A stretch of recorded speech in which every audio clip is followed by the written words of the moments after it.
शहजादा मोहम्मद बिन सलमान ने आज United nation के अंदर खत लिखा है कि ईरान को रोको वरना वो पूरी दुनिया पर ऑयल की सप्लाई बंद कर देगा। इसके अलावा शहजादा मोहम्मद बिन सलमान मोसाद के चीफ इंटेलिजेंस ऑफिसर और मोसाद के आला हुकाम शहजादा मोहम्मद बिन सलमान के साथ मुसलसल राब्ते के अंदर है। शहजादा मोहम्मद बिन सलमान ईरान के खिलाफ बड़ा एक्शन लेने वाले हैं। आज की इस वीडियो में एक एक बात आपके सामने रखेंगे कि शहजादा मोहम्मद बिन सलमान की इंटेंशन क्या है, वो तेल का जो कार्ड है जो ऑयल को वेपन के तौर पर इस्तेमाल करने के लिए क्यों कह रहे हैं। अगर शहजादा मोहम्मद बिन सलमान तेल को मोहरा बनाकर मगरबी मुल्कों के ऊपर ऑयल की सप्लाई बंद करते हैं तो शहजादा मोहम्मद बिन सलमान के ऊपर क्या बड़ा कहर नाज़िल हो सकता है। सारी की सारी चीजें आज की इस वीडियो में हम आपके सामने रखेंगे ताकि आपको पूरा का पूरा सिनेरियो समझ में आए कि शहजादा मोहम्मद बिन सलमान क्या इजराइल को एक्सेप्ट करने वाले हैं या उनकी कोई और टेंशन है। छोटी सी गुजारिश है कि आप हमारा यूट्यूब चैनल हसनात टीवी को सब्सक्राइब कर लें, घंटी के निशान को दबा लें ताकि लेटेस्ट न्यूज आप तक पर वक्त पहुंचती रहे। नाजरीन, सबसे पहले बात करते हैं शहजादा मोहम्मद बिन सलमान की। तो आज उन्होंने एक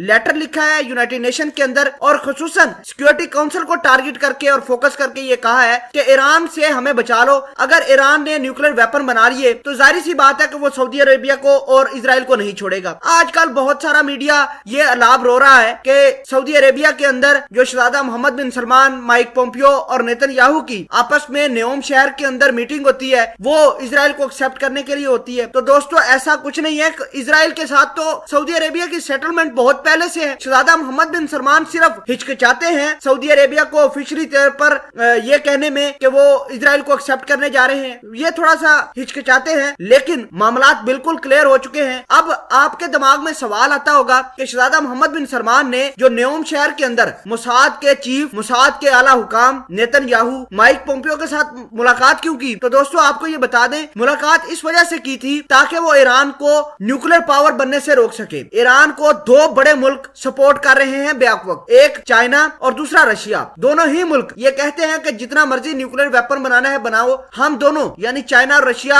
ईरान को बैक कर रहे हैं। जाहिर सी बात है अगर ईरान के पास न्यूक्लियर वेपन आते हैं तो सऊदी अरेबिया और इजराइल का खाता सारा का सारा खत्म हो जाएगा, इनका पत्ता कट जाएगा। अब हुआ कुछ यूं, नेओम शहर के अंदर शहजादा मोहम्मद बिन सलमान, नेतन्याहू, मोसाद के चीफ और माइक पोम्पियो ने मुलाकात की है और कहा है कि ईरान को किस तरह टैकल किया जाए। शहजादा मोहम्मद बिन सलमान लगातार ट्रंप के साथ राब्ते के अंदर है और ट्रंप को उकसा रहे हैं कि अगर वो ईरान के ऊपर हमला नहीं करते तो वो एक और ऑप्शन इस्तेमाल करेंगे, जिसका लेटर आज उन्होंने यूनाइटेड नेशन के अंदर लिख दिया है कि अगर यूनाइटेड नेशन या फिर बड़े मगरबी मुमालिक ईरान को खत्म नहीं करते, इसकी पावर को न्यूट्रलाइज नहीं करते, तो जाहिर सी बात है कि सऊदी अरेबिया के पास सिर्फ एक ही ऑप्शन बचता है, वो है तेल का। वो तेल की सप्लाई को बंद कर देगा और अगर तेल की सप्लाई बंद होती है तो पूरी दुनिया के अंदर खुसूसन यूरोप के अंदर क्राइसिस आ जाएगा। नाज़रीन, आपको ये बता दें कि ये क्राइसिस बड़ा डेडली क्राइसिस होगा और यूरोप सिर्फ एक झटका भी बर्दाश्त नहीं कर पाएगा। और यही यूरोप जो आजकल शहजादा मोहम्मद बिन सलमान के पीछे खड़ा है, यही यूरोप सिर्फ शहजादा मोहम्मद बिन सलमान के तेल बंद करने की धमकी पर खिलाफ होएगा। और खिलाफ होने के साथ साथ जिस तरह शाह फैसल को साइड पर किया गया था कत्ल करके, उसी तरह शहजादा मोहम्मद बिन सलमान को भी साइड पर किया जा सकता है। आपको ये समझना,